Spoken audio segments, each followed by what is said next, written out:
Hello everyone, welcome back to another episode of r/ProRevenge. In today's episode, Naval officer didn't want to live with enlisted, gets fired. My mom told everyone I was dead. I showed up to my dad's funeral and ruined the lie. Before we get started, make sure to subscribe so you will never miss a video. So let's get started. Naval officer didn't want to live with enlisted, gets fired. So this happened about 1.5 years ago, but I recently heard the news on how far my revenge went. I was a Navy enlisted service member and was stationed in Yokosuka, Japan for a few years before I got transferred back stateside.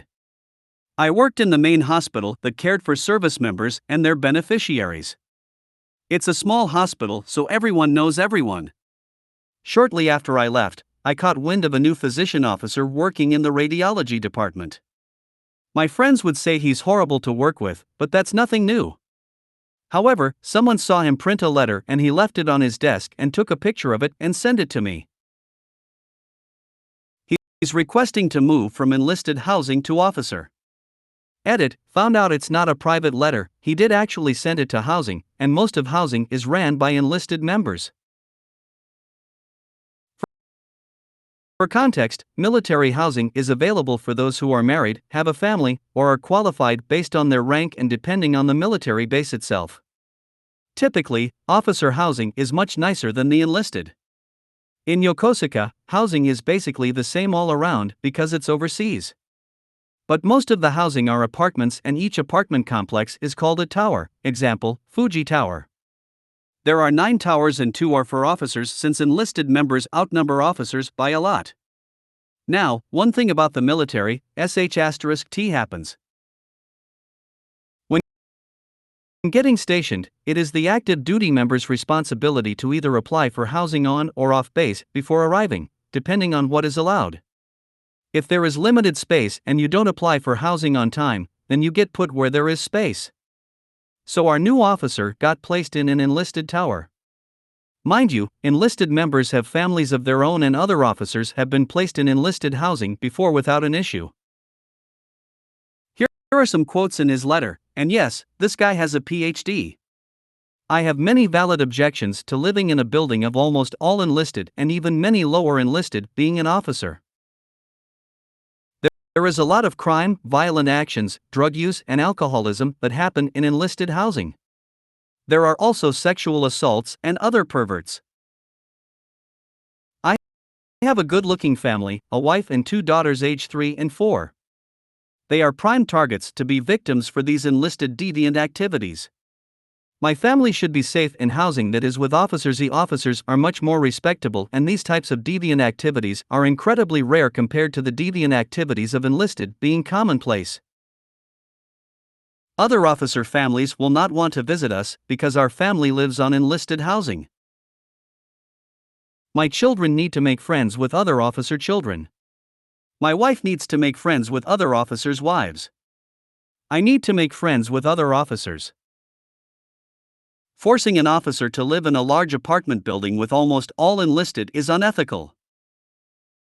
You get the idea, so this guy basically looks down on all enlisted service members, assuming every single one are drug users, perverts/pedos, criminals, etc. The kicker? He was an enlisted army member before going to officer school. In civilian terms, think of a manager that discriminates and calls all of his subordinates criminals, violent, alcoholics, pervs, drug users, etc. based on your job position. Forgetting that some have a family and maybe aren't any of those things. And he not only have the authority to ruin your work life, he can ruin your personal life, deny days off, make you stay late, write you up if he doesn't like you and not letting you promote. Safe to say, everyone was pissed and I have nothing to lose. I was separating soon and figure I'd have some fun before I get out. I created a burner Facebook account and posted the letter and the officer's picture on a popular military enlisted group page. Within 2 days, it spread like wildfire. But I wasn't done yet. The military has something called challenge coins. Think of trading cards, but custom coins that come in many shapes and sizes. I designed one with his face and a big middle finger in the back. On top of that, I designed stickers to show how proud us deviants are. Other coin designs came from other people as well, but so far I think mine was more popular. I sold over 70 coins to the initial person who originally sent me the picture at a huge discounted price so she can sell them for a profit for herself. So the officer's face is everywhere because most people keep their coins displayed on their desk. No matter where the officer went at work, he would see his face on someone's desk. And since it didn't have his name on the coin, can't officially say it's him. I sold more stateside, and even some got sent to Europe. I made about $3,000 overall, which was nice. The story even got featured on the online naval newspaper and on 2 popular YouTube channels. And if you're military, you know the only time big military care is when it's too big to sweep under the rug. This story got the officer sent up to captain's mast, which is like Navy court. He tried to say his wife was the one that wrote the letter, but no one is buying it because her writing style is way worse. She even tried to take the fall, but no one believed her. They both ended up deleting all social media. Due to this, he got served 3 UCMJ articles, which basically are his offenses. But there's more. When you're in the military, you have a deadline on how long you can be a certain rank. If you don't pick up, then you're kicked out. And because he's new and got served UCMJ articles, he won't be up for promotion and therefore was involuntarily separated. Also, the officer program he went through pays for his PhD.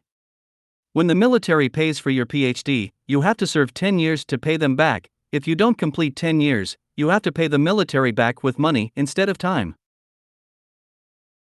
So he lost his job and now has to pay back the military for his PhD, and since it takes a while for the paperwork to have him and his family sent back stateside, you can bet he socially suffered because no one worked with him. Edit: the hatchet became a symbol of enlisted deviance because in his letter he stated that 2 gangs were attacking each other with hatchets and other weapons at an enlisted housing unit. My mom told everyone I was dead. I showed up to my dad's funeral and ruined the lie. Unintentional revenge. Due to an entire childhood and a good portion of my adult life being in absolute hell thanks to my sadistic and narcissistic mother and my enabler father, I cut contact with both of my parents and most of my family about 10 years ago. I was very clear as to why I was going no contact. My mother is mommy dearest levels of psychotic, and unbeknownst to me, she decided to tell everyone that I had died. Literally. She told her entire church and social circle that I had died. Cut to last spring. My father passed away from cancer. I heard from my aunt, mom's sister, who is extremely low contact with her but gets family news about it, and when and where the funeral was being held. I went, just for my own sake of closure, as my relationship with my father was a lot more complicated than with my mother.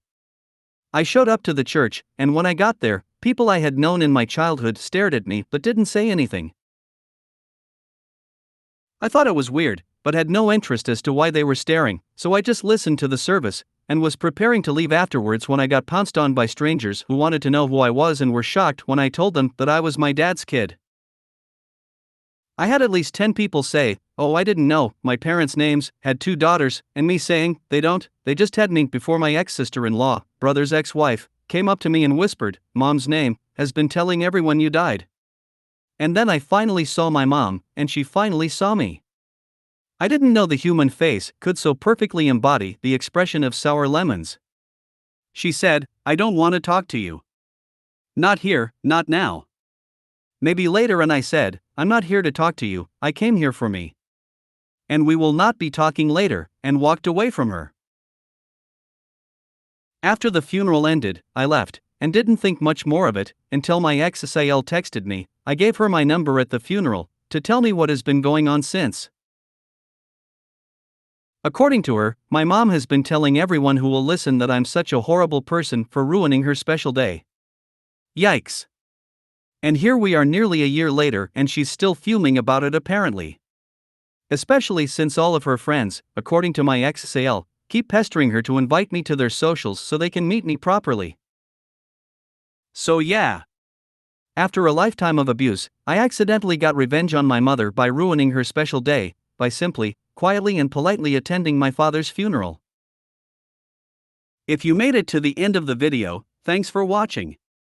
Don't forget to like, subscribe and share, and we will see you in the next video.